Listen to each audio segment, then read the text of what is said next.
It's time to learn the kettlebell press. Now, before we get started, make sure you've spent the time mastering your kettlebell clean, because from that particular lesson, you learn that your press is only as good as your clean. So be sure to pay some attention to that if you haven't already dealt with. But let's go through a couple of reps now on our press, and then we're going to break it down by stages, as we always do, to help you improve or build your press from the ground up.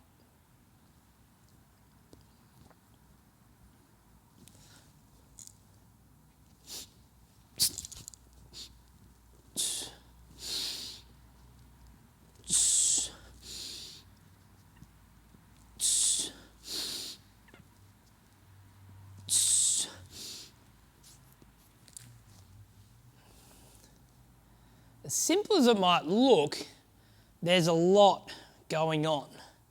Let's deal with the rack position first. So once we have that bell into that rack position, we want to focus on a vertical forearm. Reason being is because that vertical forearm should be the driver and direction through that nice little J pattern or natural curve that our shoulders go through. If we have it starting here, we're pressing like so, and that's where a lot of the trouble can come from. So if we've racked it into that position, we simply go to that vertical forearm. Our forearm's pressed against the bell, and there's no bend in the wrist. We should be pulling away from the bell to a point where we're nice and in line like so. Let's have a look at this top position in the rack. So when we're here, we're simply vertical. We have our hand crushing the handle there, and we're not letting that bell slide out of position, and we're not pressing from the start. So making sure we're in a nice vertical forearm is going to set us up for success. Okay, so we've learned what it takes to be in the correct rack position to begin our press. Now let's cover off on a couple of important little bits to begin our press, so we're going to be able to press more weight, but also safely. The first one's the breath. Now there's a couple of places you can grab the breath from. Depending on how heavy you're pressing, you might need to grab it from different areas. So we can grab our breath in at the bottom when we're about to hike the bell up, and then hold that breath and go through the press. We can also grab the breath here in that rack position before we start the press. And then also a great place to grab it is up the top here, where we breathe, pull in, and then go straight back out without losing tension. Let's have a look at the different positions so you can see where to take your breath, because it's actually going to help you stay nice and stable through your trunk and your midsection to allow you to press more or press more reps.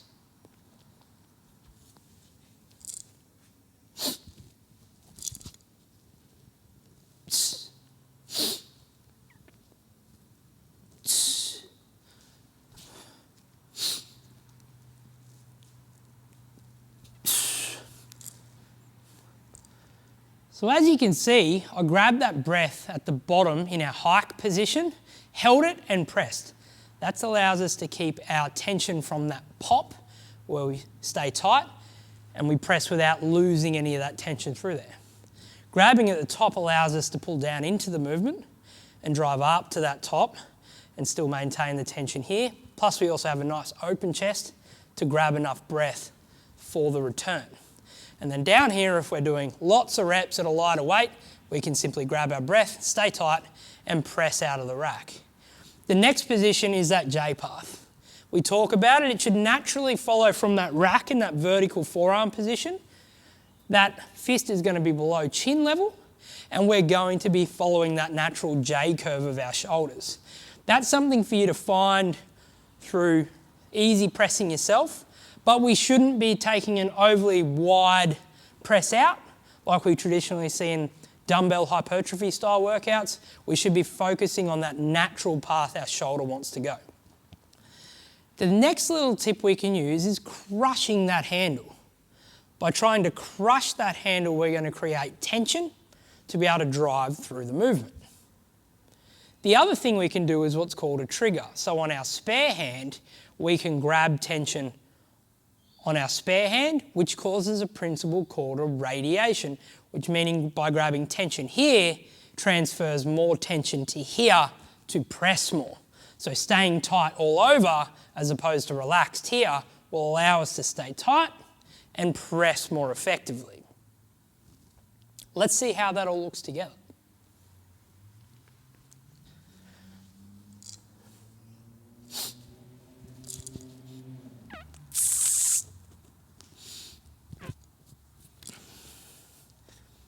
So even on a lighter bell, you can practice that tension principle to get in the right position to drive through the movement.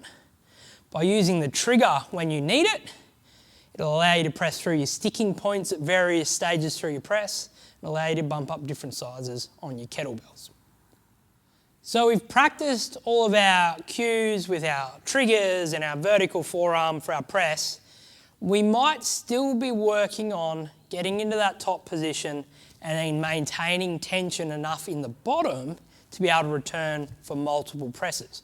What we can do to address that is our top-down press. By starting in our top position, we can then work that groove of returning by using our breath to pull into the movement to return to the top without losing tension. Let's have a look how to get there if you're working on it, because this is a handy little tip we can use if we're looking to go up a bell size. We can start with top-down pressing first if we might not be able to press straight from the rack on a heavier bell. So I'm going to help you cheat into position with the other hand, and then we can go through some top-down presses. Let's take a look.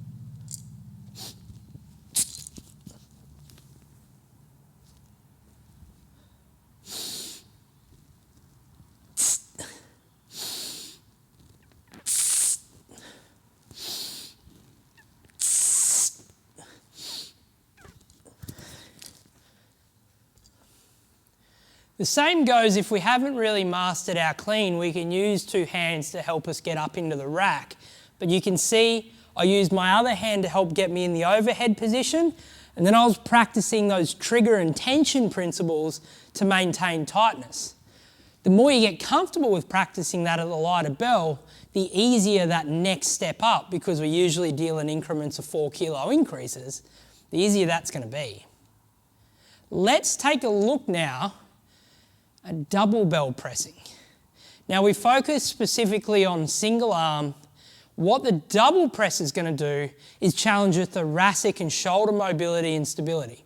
So if you've got a few issues that you need to work out, you're not quite ready to go overhead and you can't comfortably get into this position, work back through the Unlock Your Movement serials to work on your shoulder mobility and stability.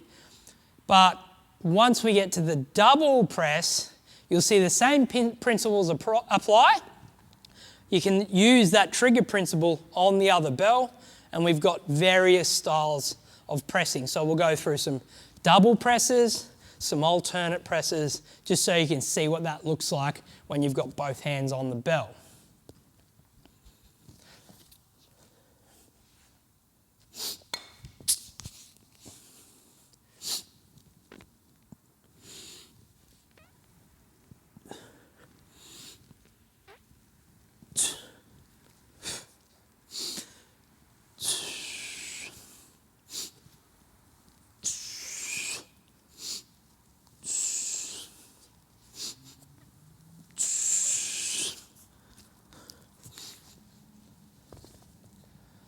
So you know you're in a good pressing position when you don't have to flare your chest and you can simply just press comfortably through that natural J pattern, whether it be double press or single alternating sides. So the handy little thing about having double bells, you can go to an alternate press and use that spare hand as your trigger to maintain tension, but then you also get the bang for the buck by adding double bells. All right, before we go on to this next skill that we want to learn, I want you to make sure you have mastered your single and double arm press and also your clean. So the move we're going to go on to now is the push press. Now the push press is super useful to be able to lift more weight or push more weight overhead, but it comes at a cost. There's a dynamic component and there's a lot more risk of injury if you haven't addressed your overhead stability first before we add that dynamic component of the dip and the drive. So let's have a look at a couple of reps of the push press and then break it down into the things you need to know and learn.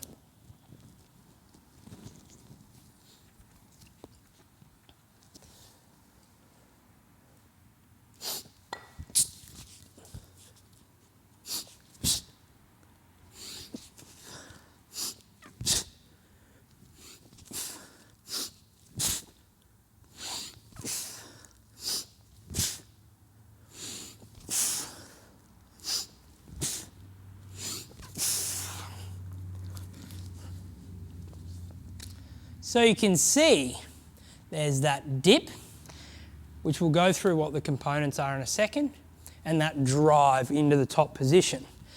We can then lower the bells down by using that tension principle and taking our time, so that eccentric phase, or we can pull those bells to the chest and absorb it with a knee dip, which we'll show you in a second.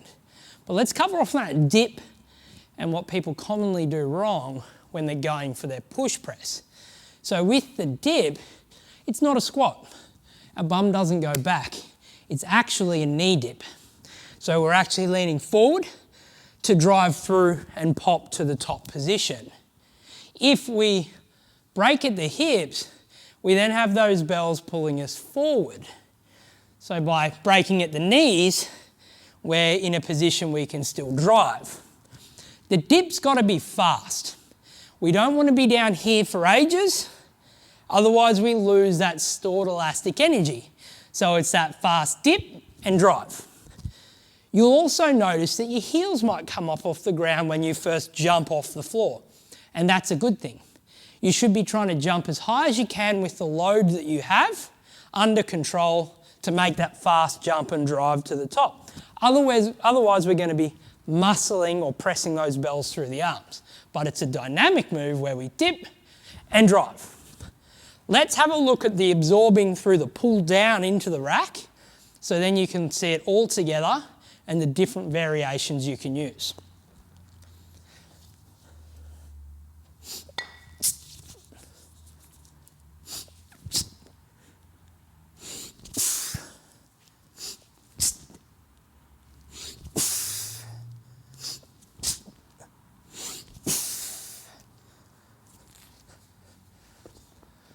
You'll notice the difference in the breath. So when we're in, we can take that sharp breath for the dip and we push that breath out at the top. On the rebound and absorb, we breathe in at the top again and breathe out on the pull in. It's like we're pulling those bells to our chest and our knees simply absorb the contact at the bottom of the movement. Don't break at the knees early, pull to the shoulders and absorb the movement on the dip. So there's your push press. Make sure you focus on your single arm and your double arm press overhead to build that strength and stability. The dip is fast. Dip and drive. The heels can come up off the floor if they just go through that motion, because it's like you're trying to jump off the floor. Remember the dip, knee dip, not hip dip. Driving hard to the top and then pulling those bells back into that position where you can absorb through a knee bend or just simply the eccentric phase of your press.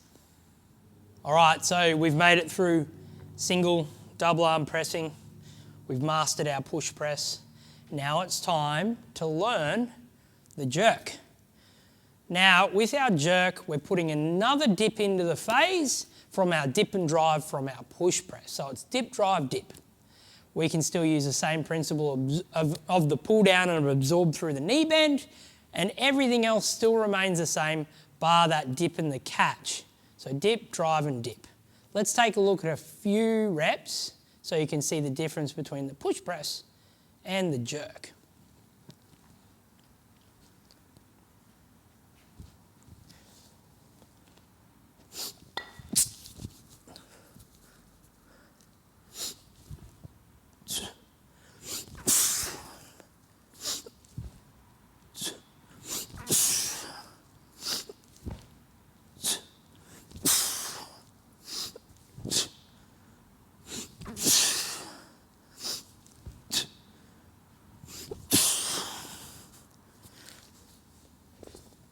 So as you can see, we still use that dip and drive component, but we're only getting about halfway up the press before we dip again under the bells. So thoracic mobility and shoulder stability. I can't emphasize this enough, team. If you have limitations there, this is not the move for you just yet. You need to master the overhead movement in the strength-based press before you move to the jerk.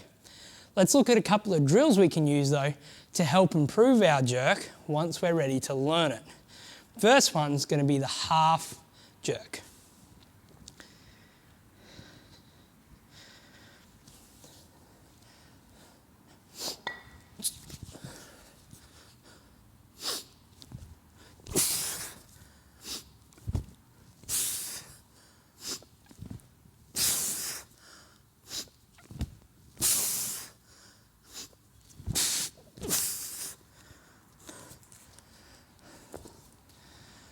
So you can see we didn't go for that second dip. We simply drive high enough to get the bells into a position where we could dip under again, but we're just simply driving up with a dip and absorbing back into that rack position. Really useful if you need to jump up another size of bells. So we're really driving hard through the floor to get into that catch position on that second dip. And then we stand out and drive through from there. So we've worked on our half jerk to get into that position ready to catch. Now, if you're struggling to get into the catch position, here's a drill you can use with the barbell or anything that's around that catch position height that you can use as feedback to snap underneath the weight, i.e. the kettlebells in this instance, to be able to get into that nice overhead position. Let's have a look. So with our positioning, we want to make sure we're in the catch position with our hands at a width relative to where we think they're going to be for our kettlebells. So not too wide, not too narrow is what we're saying here. Once we've found our hand position, we want to get as close underneath this bar as we can. So you can see this is at about my head height. That's probably a great place to start and work your catch on that second dip. So we work under the bar and it's that snap into position.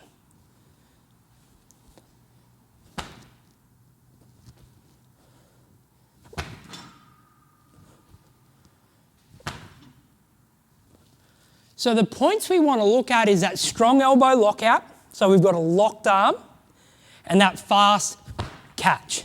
So stamping through the floor will allow you to get into that position, and it's a really snappy movement to allow you to stand up out of that second dip but be in a correct position to catch those heavy kettlebells.